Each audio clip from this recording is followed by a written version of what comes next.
बिहार में एक बात बोलते हैं, उड़ती चिड़िया को कैसे तिलक लगाया जाए।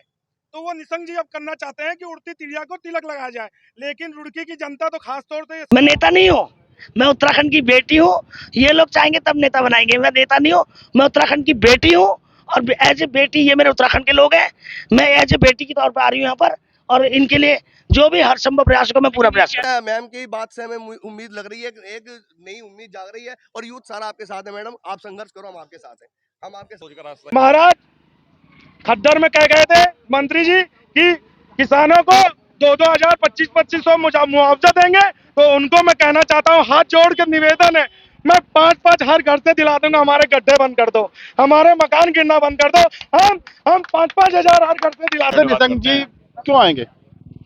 वो ये कहते हैं मैं दिल्ली के लिए आऊँ तो दिल्ली रहूंगा मैं, रुड़की हरिद्वार से मेरा मतलब क्या है? जनता पागल वोट देती है उनको। एक विधायक बनता है 500,000 करोड़ से कम का नहीं होता। और अभी अभी गौरव गोयल को मैं देख रही थी कि जैसे वो बरसाती मेढक हरे वाले नहीं होते, वो बरसात में फुदकते हैं टर टर टर। तो मैं कहना चाहती हूँ गौरव गोयल से, जब आप मेयर थे 3 साल से क्यों नहीं आए और क्यों नहीं गौरव गोयल आवाज उठा रहा है? आज जब से बरसात हुई है, मैं 2 महीने 3 महीने से रुड़की में हूँ, मैंने गौरव गोयल का नाम नहीं सुना।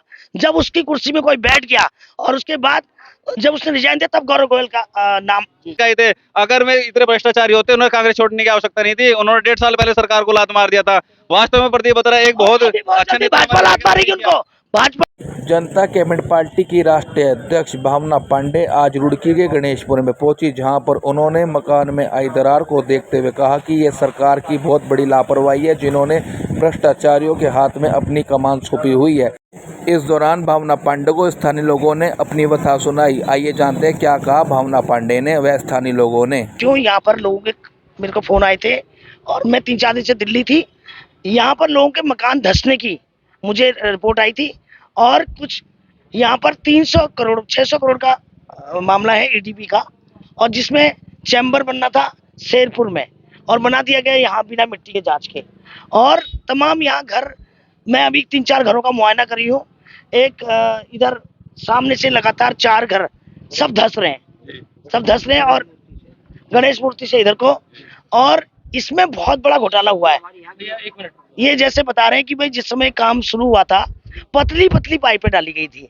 तो मैंने इनसे पूछा कि भाई आप उसने उस वक्त कंसर्न अधिकारी को या कोई यहाँ जिला पंचायत होगा, कोई प्रधान होगा, कोई नेता होगा, तो इन्होंने कहा कि भाई ये किसी से कंप्लेन भी करते हैं तो इनको धमकी दी जाती कि इन पर कार्रवाई हो जाएगी। तो यही पूरा उत्तराखंड में होता आ रहा है और खास तौर से इतने घोटाले हैं। मैं यहाँ के विधायक जो प्रदीप बत्रा जी हैं उनकी विधायक नीति से बना है मुझे लग रहा है। तो मैं उनसे ये पूछना चाहती हूँ कि इतना बड़ा घोटाला और अभी तक न प्रदीप बत्रा जी आए न निशंक जी आए, और उसके बाद मैं पूछ रहा था इसकी जांच मैं कराऊंगी और मैं अभी कंसर्न अधिकारी डीएम एसडीएम से बात करूंगी और ये मकान जो धंसे उनका मुआवजा कौन देगा, इसकी जिम्मेदारी कौन लेगा। और इसी तरह बहुत सारी समस्या पूरे रुड़की शहर में है और पब्लिक जनता डरती है इन लोगों से, कार्रवाई की मांग से। तो इसलिए इनके लिए एक बुलंद आवाज चाहिए। जो मैं उत्तराखंड की बेटी हूँ, आज मैं सब लोगों को आपके माध्यम से कहना चाहती हूँ, जिसकी भी समस्या इस हरिद्वार जिले के अंदर है, मेरी लोकसभा के अंदर है, तो आप बेझिझक मुझे फोन करें, बेझिझक बुलाएं, मैं आऊंगी और संबंधित नेता अधिकारी की जांच कराऊंगी। और शायद नहीं हुआ, 5 बार हो चुका है। हाँ तो हमेशा धंसेगी जब तक इसका परमानेंट इलाज नहीं होगा। आप मुझे बताइए, 300 करोड़ रुपए खा गए और करोड़ों रुपए के महल बन रहे हैं इनके, और जनता के मकान धंसा के, और 30-30 करोड़ की कोठियां बन रही है। और उनकी भी नीचे लगाऊंगी मैं जेसीबी मशीन, ग्रिल लगा के उनके भी गिरेंगे जैसे जनता के मकान गिर रहे हैं। और जांच कराऊंगी कहां से आ रही है ये अरबों खरबों की प्रॉपर्टियां, ये नजूल की प्रॉपर्टियां, ये होटल कहां से आ रहे हैं। एक विधायक बनता है 500,000 करोड़ से कम का नहीं होता। और अभी अभी गौरव गोयल को मैं देख रही थी कि जैसे वो बरसाती मेढक हरे वाले नहीं होते, वो बरसात में फुदकते हैं टर टर टर। तो मैं कहना चाहती हूँ गौरव गोयल से, जब आप मेयर थे 3 साल से क्यों नहीं आए और क्यों नहीं गौरव गोयल आवाज उठा रहा है? आज जब से बरसात हुई है मैं 2 महीने 3 महीने से रुड़की में हूँ, मैंने गौरव गोयल का नाम नहीं सुना। जब उसकी कुर्सी में कोई बैठ गया और उसके बाद जब उसने रिजाइन दिया तब गौरव गोयल का नाम अब वो तमाम मीडियाबाजी कर रहे हैं, मीडिया में एंट्री हो रहा है। मैं पूछता नौटंकी मत करो, ये बरसाती की मेढक, वो बरसाती मेढक देखा आपने, जब बारिश बंद हो जाती फिर टर टर टर करता हो। लेकिन वो कह रहे थे कि ये जो प्रोजेक्ट है ये 2015 से 2018 का है और वो 2019 तो क्यों नहीं उन्होंने 3 साल से आवाज उठाई है विधायक के खिलाफ, जब आज रिजाइन दे दिया है। और वो भी रिजाइन ऐसे नहीं दिया, उनका भी बहुत बड़ा घोटाला सामने आने वाला है, इसलिए रिजाइन दिया उन्होंने। और मैं कहना चाहती हूँ दोनों ही भ्रष्ट है, चाहे गौरव मेयर हो चाहे विधायक हो। मेरी मांग यही है कि भाई इनको मुआवजा मिलना चाहिए और अगर ये चैम्बर हो सके तो उसकी शिफ्टिंग करनी चाहिए। ये तो हमेशा जब तक आप शिफ्टिंग नहीं करेंगे चैम्बर की तब तक ये हमेशा की प्रॉब्लम रहेगी, हर साल प्रॉब्लम रहेगी। आज 4 घर दब रहे हैं, कल 40 घर दबेंगे और रात दिन यहाँ पर एक्सीडेंट लोगों हो के रहे हैं। ना नेता आ रहे हैं आके चले जा रहे हैं, कुछ नहीं हो रहा है। मैं नेता नहीं हूँ, मैं उत्तराखंड की बेटी हूँ। ये लोग चाहेंगे तब नेता बनाएंगे, मैं नेता नहीं हूँ, मैं उत्तराखंड की बेटी हूँ। और एज ए बेटी ये मेरे उत्तराखंड के लोग हैं, मैं एज ए बेटी के तौर पर आ रही हूँ यहाँ पर और इनके लिए जो भी हर संभव प्रयास को मैं पूरा प्रयास करूँ। ये भाजपा की तो करामात है, कमीशन खा के भाजपा की सरकार में ये काम हुआ है। देखिए ये कार्य भाजपा की सरकार में नहीं, कांग्रेस की सरकार में हुआ है। कांग्रेस के पास में रजिस्टर्ड उनके पास में सर्टिफिकेट है कि हम भ्रष्टाचारी हैं। फिर कांग्रेस की सरकार में ये कार्यकाल हुआ है। हमारी बहन भावना पांडे जी को नहीं जानकारी इस विषय की, ये कार्य हुआ है 2000 पिछले 3 साल से यहाँ पर लोगों के घर में कार्य चल रहा है। 2013 से यह कार्य चल रहा है, 2013 से लेकर 2017 तक पूरा हुआ कार्य कांग्रेस की सरकार रही है। कांग्रेस का यहाँ पर मेयर रहा है, उनके देखरेख में कार्य हुआ है। रोड पे खाई कांग्रेस यहाँ पर और यहाँ तो रखने के लिए छोड़ जाएगा गणेशपुर को। नहीं, भाजपा में अगर कोई नेता आता है वो इनके पास ऐसा गंगा जल है। प्रदीप बत्रा कल तक प्रदीप बत्रा बहुत ईमानदार नेता है, बार-बार मकान उसने बना के दिए हैं और अब ये मकान टूटा है फिर प्रदीप बत्रा बना के देगा। अगर सुनिए, अगर भाजपा में आते हैं ऐसा गंगा जल है, गंगा जी से भी उनके यहाँ सारे भ्रष्ट के पवित्र हो जाते हैं। आप मुझे बताइए, अगर उस समय भी तो विधायक प्रदीप बत्रा था जिस समय ये बना था, कांग्रेस की सरकार का विधायक था ना, तो आज वो ईमानदार हो गया, आज वो ईमानदार हो गया। मैं पूछना चाह रही हूँ, मैं इनसे पूछना चाह रही हूँ, सरकार को लात मार के आए थे, सरकार को लात मार के आए थे। माननीय विधायक जी कांग्रेस से त्रस्त हो गए, उसको लात मार के आए थे, सरकार को लात मार के आए थे। अगर में इतने भ्रष्टाचारी होते उन्हें कांग्रेस छोड़ने की आवश्यकता नहीं थी। उन्होंने 1.5 साल पहले सरकार को लात मार दिया था। वास्तव में प्रदीप बत्रा एक बहुत अच्छा नेता, भाजपा लात मारेगी उनको, भाजपा लात मारेगी। क्यों इसलिए लात मारेगी भाजपा, ये बताइए। मीडिया वालों को मैं एक बात कहना चाहता हूं कि आदरणीय आप लोग इसलिए हैं क्योंकि जनता की आवाज, जनता की परेशानियां उठाने का काम अगर कोई कर सकता है, लोकतांत्रिक मीडिया कर सकती है और कोई नहीं कर सकता। और मैं समझता हूं रुड़की की जितनी भी मीडिया है वो सर माथे पे है। वो इन विधायकों से पहले, इन सांसदों से पहले वो पहुंच जाती हैं और वो अपनी चैनलों पे दिन रात दिखा दिखा के प्रशासन को जगाने का काम करती है। लेकिन ये प्रशासन आंख मूंदे बैठा हुआ है, इनकी आंखों में जू नहीं रेंग रही है। हमें उत्तराखंड में ऐसी उत्तराखंड की बेटी भावना पांडे जैसी जो अभी कुछ भी नहीं है लेकिन इनके अंदर जो दर्द है वो दिखता है कि मीडिया के थ्रू पता चलते ही इनको वो दर्द एहसास हुआ। ये गणेशपुर की धरती में इन्होंने 2 मिनट समय नहीं लगाया, यहाँ चली आई। इस तरह के अगर कोई सांसद बनता है तो हमारे उत्तराखंड का भी विकास होगा और देश का विकास होगा। निशंक जी हैं, सांसद हैं, मुख्यमंत्री रह चुके हैं और केंद्र में मंत्री रह चुके हैं, लेकिन उनको 4 साल हो गए, 4 क्या तो 4.5 साल हो गए, बचे 6 महीने चुनाव के।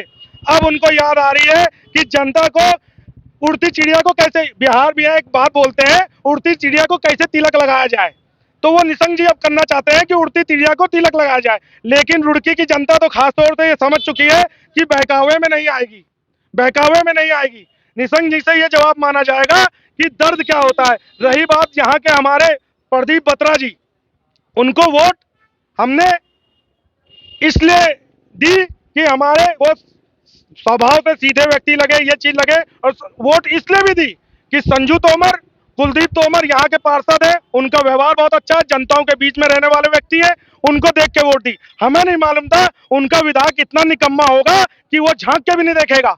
और जो महाराज खद्दर में कह गए थे मंत्री जी कि किसानों को 2-2 हजार 2500 मुआवजा देंगे, तो उनको मैं कहना चाहता हूँ, हाथ जोड़ के निवेदन है, मैं 5-5 हर घर से दिला दूंगा, हमारे गड्ढे बंद कर दो, हमारे मकान गिरना बंद कर दो, हम 5-5 हजार हर घर से दिला देंगे। अरे जी ऐसे झूठे वादे मत करो, जो जनता रो पड़े। अरे धामी जी, अगर मेरी बात आप सुन रहे हो तो इन लोगों को सुधार दो। आप अच्छे व्यक्ति हो, आप अच्छे मुख्यमंत्री हो, थोड़ा सा अपने विवेक से सोचो। आपकी छवि ये लोग गंदी कर रहे हैं, ये निकम्मे गंदी कर रहे हैं। इनके समोसे और मिठाई के डिब्बे से आप खुद मत होइए, इनके काम से खुश होइए। ये हर हफ्ते आपके बंगलों में जाके गुलदस्ता और मिठाई के डिब्बा पहुंचाते हैं, इससे खुश मत होइए आप, इनके काम से खुश होइए। धामी जी, हकीकत बात, 70 साल नहीं 100 साल तक आपको याद रखे कि कोई मुख्यमंत्री धामी बना था। अच्छा लगा कि कम से कम कोई तो है जो इन गरीबों की, इन मजबूरों की, इन बेसहारा को सुनने वाला है। भावना पांडे जी हमारे बीच आई, अच्छी बात है। जो जज्बात उनके आज हैं हमेशा रहने चाहिए, क्योंकि नेताओं के जज्बात कुछ ही टाइम के लिए होते हैं। उम्मीद करेंगे हमेशा रहे। ये आपको भी पता है कि सीआईडी ने हमारा कितना नुकसान करा है और कितना बड़ा घोटाला किया है। इसमें कोई एक आदमी सम्मिलित नहीं है। पटवारी से लेकर एसडीएम, और एसडीएम से लेकर डीएम, और डीएम से लेकर मुख्यमंत्री, कोई बचा हुआ नहीं है। शहर का विधायक तो इनका अंधों का राजा है। अंधों में जो राजा होता है वो है सबसे बड़ा, उसने खाया, उसके बाद छोटे छोटे ने खाया। जब ये काम चल रहा था, हम लोगों ने अगर शिकायत भी करी तो हमको धमकी मिल जाती थी कि मुकदमा हो जाएगा। किस चीज के मुकदमे हो जाएंगे? सरकारी कार्य में बाधा डालने का ठेकेदारों ने बोला। कई बार विधायक से भी हुआ, उसने कहा ज्यादा करो के उसको एसडीएम साहब मुकदमा कर देंगे। अभी 4 दिन पहले हंगामा हुआ है यहाँ पे। तो एसडीएम थे हमें तो पता नहीं। शहर के विधायक सांसद क्या बोलते हैं? वो तो जीरो है, वो आते ही नहीं यहाँ पे। अभी उन्हें पता चला होगा परसों तरसों कि यहाँ हंगामा हो रहा है, आज तक तो आई नहीं वो। 8 दिन 10 दिन से मकान पे बैठे हुए इनके बेचारों के। पर यहाँ पे इसलिए नहीं है क्योंकि प्रदीप बत्रा ने ये गांव छोड़ रखा है कूड़ा बनाने के लिए। यहाँ पे पंपिंग स्टेशन लगा दिया, लोगों के घर में से लैट्रीन आ रही, हर यहाँ पे सारा का सारा कूड़ा आ रहा है। 6 नाले शहर के सारे गणेशपुर में गिर रहे हैं। बताओ कौन सा काम करा है उसने? 4 दिन हो गए, पक्ष के विपक्ष के सारे नेता आ रहे, चलो ठीक है अच्छी बात है, आ रहे जा रहे। विधायक का घर कितनी दूर है यहाँ से? थोड़े दिन पहले धामी जी आए थे यहाँ पे, अपने ये जो दुर्गा चौक पे नेहरू स्टेडियम की सड़क है, थोड़ी सी मुश्किल से 300-400 मीटर की सड़क, वो बना दी थी। और वो भी सिर्फ उतने हिस्से की बनाई थी जितने हिस्से में धामी जी चलने थे। धामी जी के पिताजी का पैसा है ये, सरकार का पैसा है ये, जनता का पैसा है ये। कुछ पैसे तो यहाँ की रोड क्यों नहीं बन रही? ये बताओ मुझे। हर कोई मुझे ये कह रहा है, इतने दिनों से मैं देख रहा हूँ यहाँ पे कि प्रदीप बत्रा ने ये काम करा, प्रदीप बत्रा ने काम नहीं करा यहाँ पे। लोग उन्होंने सिर्फ कमीशन खाया है यहाँ पे। उसके अलावा अगर मैं गणेशपुर की बात करूं, गणेशपुर में भाजपा सरकार का एक भी काम नहीं हुआ। दूसरी बात, जितने भी नेता विपक्ष के आ रहे हैं यहाँ पे, सब अपनी राजनीति चमकाने आ रहे हैं यहाँ पे। जनता की बात तो ये कोई तरीका थोड़ा ही है। मैं इनको जानता नहीं हूँ उस तरीके से, पर मुझे इतना पता है कि काम अगर भावना पांडे जी करा देंगे तो भावना पांडे जी को वोट मिलेगी। अब काम पे वोट मिलेगी, किसी भी नेता के हिसाब से वोट नहीं मिलेगी। मोदी जी के नाम पे मोदी जी को वोट मिलेगी। ये रोड पे हमेशा आपको यहाँ पे सावधान का बोर्ड ही रखा हुआ दिखाई देगा, इसके अलावा कुछ नहीं दिखेगा। ये गड्ढे ही मिलेंगे आपको यहाँ पे। ये गड्ढे वाली रोड है, मशहूर हो चुकी है, ये गड्ढे ही रहेंगे यहाँ पे। ठीक है सर। गौरव गोयल जी ने इस्तीफा अब दिया है ना, उन्हें तो बनाना नहीं, उन्हें बैठना नहीं चाहिए था कुर्सी पे, और उन्होंने प्रेशर में दिया है, और अभी सब निकल के आ जाएगा सामने। अगर धामी जी अगर मेरी बात को सुन रहे हो तो आके इस समस्या का समाधान करें। ये लोग बेचारे बेघर हो चुके हैं। ये समस्या कम से कम भी 13 साल हो गए भाई साहब। आते हैं चले जाते हैं, क्या करते हैं? कुछ भी नहीं करते। आप भी तो इस रोड से कई बार गुजरते हो। अभी उसके बारे में कुछ नहीं मिला अभी तक, तो मुझे पता नहीं कि मिला या नहीं मिला, मगर आप लोग देख लो, आप लोग भी कम से कम, आप मीडिया कर्मी हो, आप भी 1000 बार इस रोड से गुजरते हो। महीने में कम से कम कितनी बार आपको यहाँ पर बंद मिलता है? क्यों मिलता है? इस कारण के तथ्य को जानने के लिए आपको डीपली जाना पड़ेगा। पांडे जी आज पहुंचे हैं, लगता है कुछ? हाँ, लगता है। मैम की बात से हमें उम्मीद लग रही है, एक नई उम्मीद जाग रही है, और यूथ सारा आपके साथ है। मैडम, आप संघर्ष करो, हम आपके साथ हैं। हम आपके